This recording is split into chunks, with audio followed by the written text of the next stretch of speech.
सर्वांना नमस्कार. मी राहुल कर्डिले, जिल्हाधिकारी नांदेड.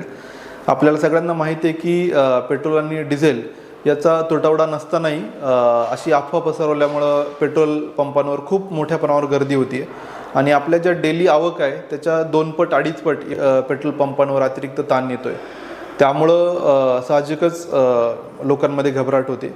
परंतु मी सगळ्यांना सांगू इच्छितो की आपल्याला जी डेली आवश्यकता आहे याचा नियमित पुरवठा आहे. आपल्याकडे कुठलीही टंचाई नाही आहे. परंतु या सगळ्या गर्दीमुळं जे जेन्युइन लोक यांनाही ते पेट्रोल भेटत नाही आहे, डिझेल भेटत नाही आणि त्यामुळे त्यांच्यात विनाकारण त्याचा समज तयार होतो आहे.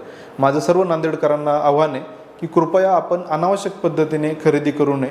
बऱ्याच ठिकाणी आपण मशागतीच्या कामांना तसा अवकाश असतानाही शेतकरी मंडळी मोठ्या प्रमाणात कॅन घेऊन या पद्धतीने पेट्रोल पंपावर येत आहेत. तर हे पण आम्ही पेट्रोल पंप चालकांना आवाहन केलं की कुठल्याही वेगळी किंवा सुट्या पद्धतीने कॅनमध्ये अशी कुठलीही विक्री आपण करू नये. तर हे आवाहन केल्यानंतरही काही ठिकाणी आम्हाला असं लक्षात आलं की अजूनही ती गर्दी आहे. त्यामुळेच आम्ही आज रेशनिंगचा निर्णय घेतला आहे. ज्या आपल्या मोपेड आहेत म्हणजे गिअरविरहित दुचाकी आहे त्यांना 200 रुपये, गिअर असलेल्या गाड्यांना दुचाकींना 300 रुपये आणि 4 चाकी वाहनांना 1,500 रुपयापर्यंतच आपल्याला इंधन देता येईल असं आम्ही आज सर्व पेट्रोल पंप चालकांना ऑर्डर इश्यू करतोय.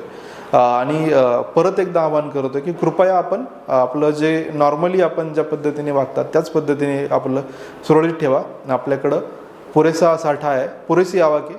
फक्त ती प्रचंड अतिरिक्त डिमांड विनाकारण निर्माण झाल्याने अशा प्रकारचं पॅनिक तयार होतं आहे. ते कृपया आपण टाळावं. धन्यवाद.